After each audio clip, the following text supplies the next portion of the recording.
and gentlemen, the President of the United States, accompanied by Mark Walter, owner and chairman of the Los Angeles Dodgers.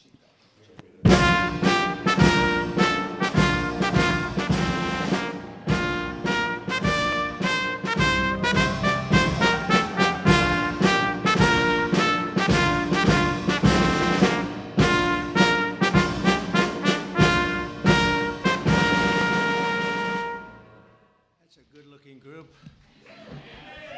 I see some people oftentimes, like politicians behind me, it's not so pretty. That is a very good-looking group of people. And I'm thrilled to welcome to the White House and very special people, actually, very talented people, the 2024 World Series champion, the Los Angeles Dodgers.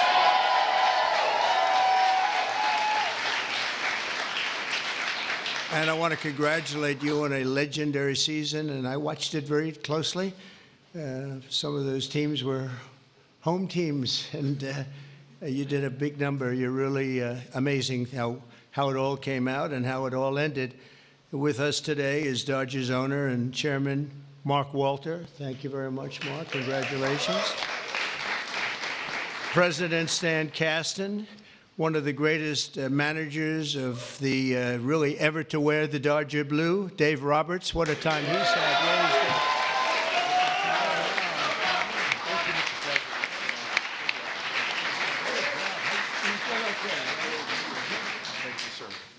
That's great. What a job. I think he would have lasted even with George Steinbrenner, right? I love George, but he was very quick. He would, you lose 2 games and you were fired, right? Great job, Dave. Also want to recognize Secretary of Agriculture. We have some great people, Brooke Rollins, who, you know, when I came to office, they said, the eggs are gone through the roof. Eggs. I said, what the hell are they talking about? I was there for 4 days and they were blaming me for eggs, and they've gone up like 6 times or something, some record number, you couldn't get them.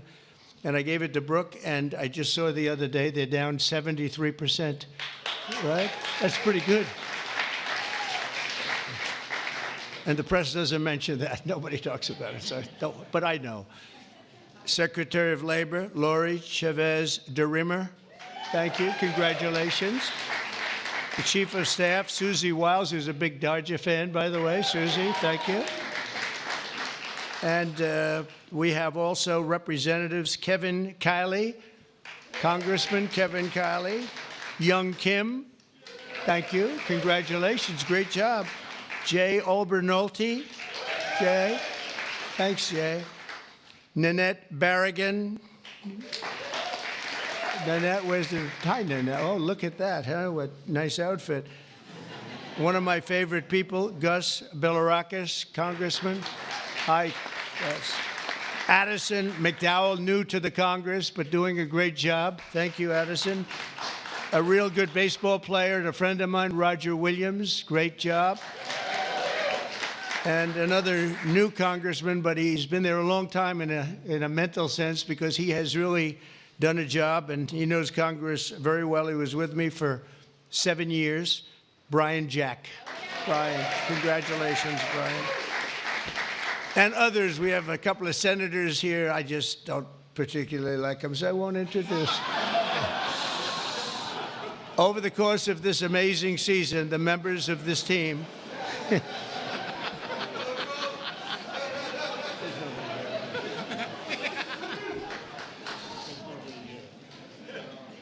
I didn't think it was that big a deal, actually. Washington. Over the course of this amazing season, the members of this team gave us some of the most incredible performances ever seen in the baseball diamond.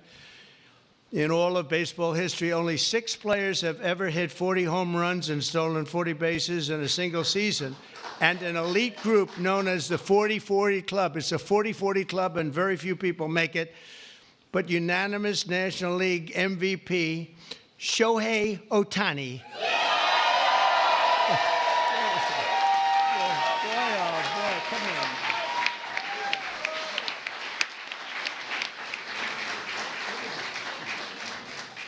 Looks like a movie star.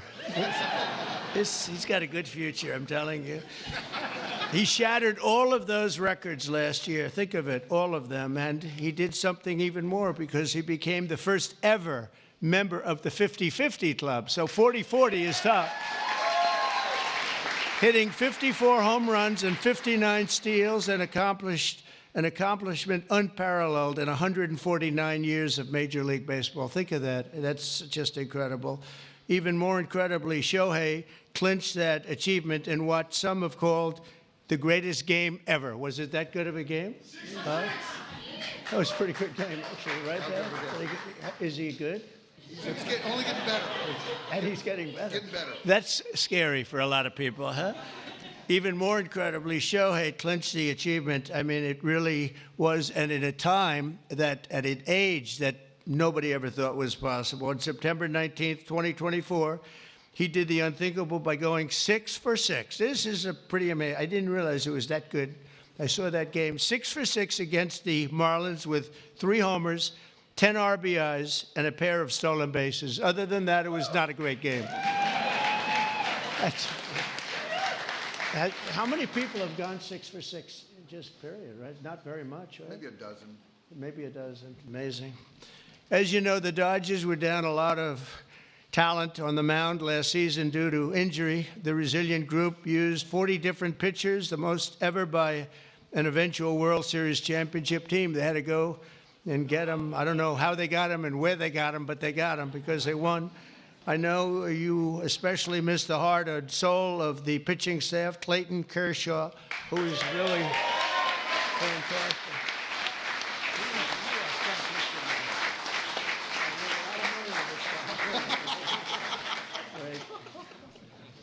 These are the best-looking people I've ever seen. It's incredible. But Clayton has been unbelievable, and if you look at his records and you look at the stamina, the endurance that he's had, and we're really happy to have him. I'm glad to meet him. I've watched him for a long time. He's a young guy yet, but you are a young guy, but I've watched you for a long time. So congratulations, amazing. All year, the Dodgers faced down adversity. You entered the playoffs battered and bruised, but not broken. When you ran out the healthy arms, you ran out of really healthy. They had great arms, but they ran out. It's called sports. It's called baseball in particular, and pitchers, I guess you could say, in really particular. But the starting rotation during the National League Division Series, this scrappy Dodgers bullpen shut out the Padres, saved the season, and forced Game 5. Then key players battled back from midseason injuries to help deliver the National League pennant, including superstars Mookie Betts. Oh, is he good?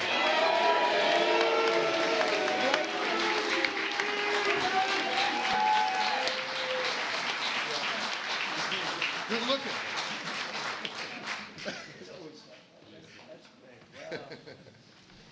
Mookie, that guy can play, can't he? I mean, unbelievable. You really, Mookie is, I've been watching it. I don't want to say I watched him when he was on Boston, but I did. I didn't think that was a particularly good trade when they made it, and I happened to be right. And Max Muncy, I want to congratulate Max. Max. Come here, Max. His arms are very strong when I touch them. I'm used to shaking politicians and hitting their arm, and it's like Jell-O. And now it's like steel, all these guys. But Max, that's great. And also Yoshi Yamamoto. Yoshi.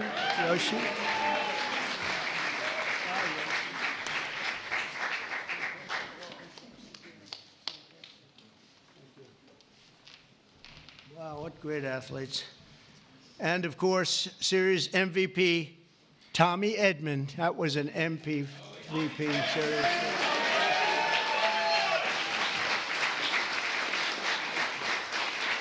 Good feeling, right? With all these guys, you're the guys, right? That's pretty good. That's a lot of talent you had to beat out there for the MVP, but they all had an incredible. Tommy was 407 with 11 RBIs in 6 games. That's not bad, right? That's not bad. Great job. When it counted, too.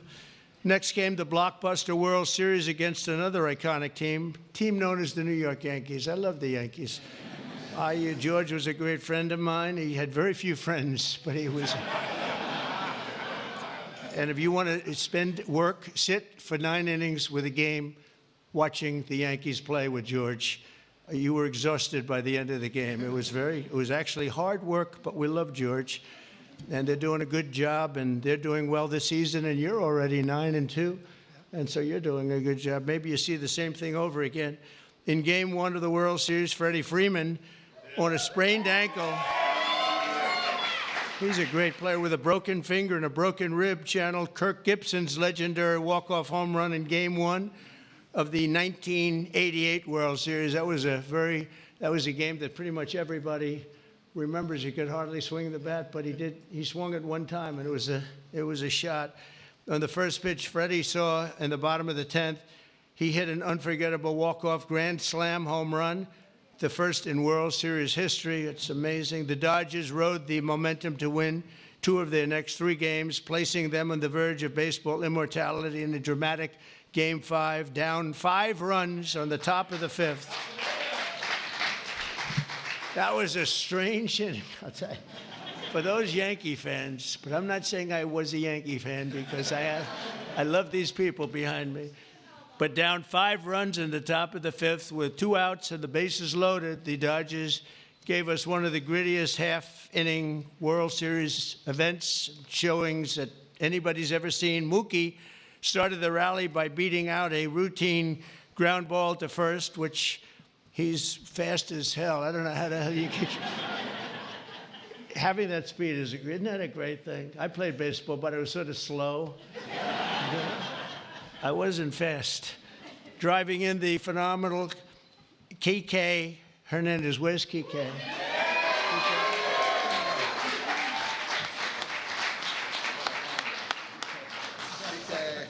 It's a hell of a group. Then Freddie drove in 2 more runs, and Teoscar Hernandez drove in another couple of runs.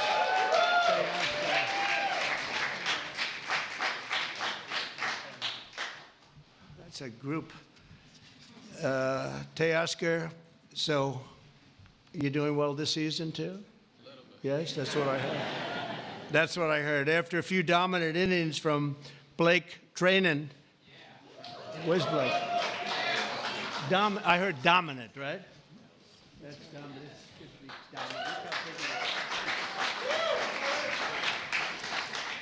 Great job, Blake. And the team was crowned the World Series champion against a great team. The Yankees are a great team and always a great franchise. And I guess, I don't know, like 28 or something. They've won a lot, probably, maybe more than any team in history overall. And you might be catching them pretty soon if you keep going. You've got a little ways to go, I guess. The scouting report at the start of the series said that the Dodgers could win by focusing on the fundamentals, and that's exactly what they did. You showed America that it's not about individual glory. It's about the team digging deep and sprinting right through first base, and you did that all the time. I watch some games. I love baseball. I don't get to watch as much as I'd like, but you always see a spirit on this team. I think a lot of that has to do with the ownership and the management, frankly.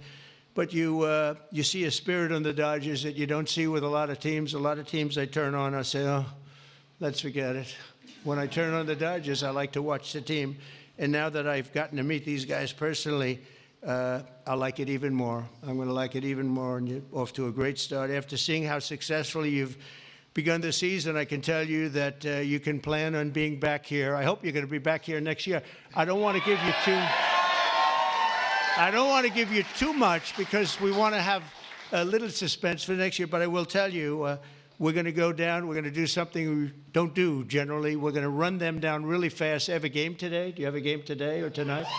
We're going to run them down to the Oval Office, and we're going to show them the fabled Oval Office, and there's nothing like it. And this wonderful owner, one of the greatest owners in sports, by the way, from everything I've heard, one of the greatest owners in sports, along with your other compatriots, right, fellas? It's a great team of owners, and that's very important. But he said they'd love it, and I think he'd like to do it himself. So we'll get out of here, and we will run. We'll sprint down, and we'll see the Oval Office, which is really something to see, you know? funny.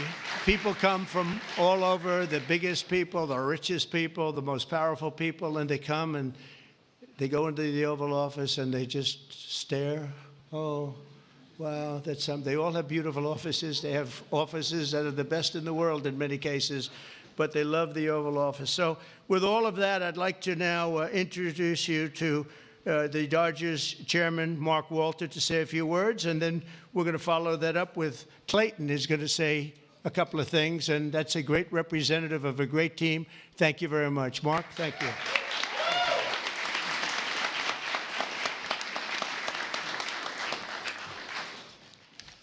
Well, thank you very much. We're very pleased to participate in the tradition of bringing champions to the White House. Last season was an incredible season. We won the World Series. Second time in 2020, and since 2020, and only 8 times in our seasons or our history. We played in front of almost 4 million fans, and we had many millions more on television. Our global following has soared, and not only from Shohei Ohtani, but also from Mookie Betts, Freddie Freeman, Clayton Kershaw, and many, many more. Alongside this on-field success, we have been deeply immersed in our community. Our players and managers have supported have each had foundations and support for communities. Our trust last year has committed $100 million to help Chicago or LA Fire. And so on behalf of the organization, I want to thank you. Thank you very much.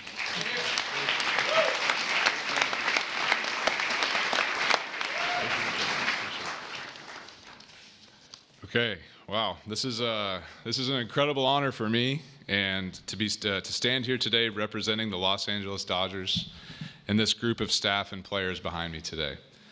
The 2024 Los Angeles Dodgers season is one that will go down the history books, always holding a special place in the hearts of myself and those there with me, as well as millions of Dodger fans around the world. This organization exemplifies what it means to come together as one for a greater purpose and to represent something so much bigger than themselves. The selflessness and humility that each one of these players and staff have shown over the last year is truly an inspiration. They have constantly played hurt, switched positions, and taken the ball to put the team first. As a spectator for our championship run last year, I was in awe of this group. Their unwavering confidence, coupled with the selfless pursuit for team excellence, was an inspiration. That is why I'm so grateful to get to speak today on their behalf, as I know none of them would say this about themselves. Moving forward, I hope the 2024 Dodgers can serve as an inspiration to many like they were to me, not just in sports, but in life, remembering to put others before ourselves. It moves a team and a society forward. So thank you for allowing me to speak today, because the story of the 2024 World Series champion Los Angeles Dodgers is a true joy to get to tell, and it's because of the extraordinary people that are behind me and their incredible pursuit of excellence. Thank you. And Mr. President, we have a gift for you as well.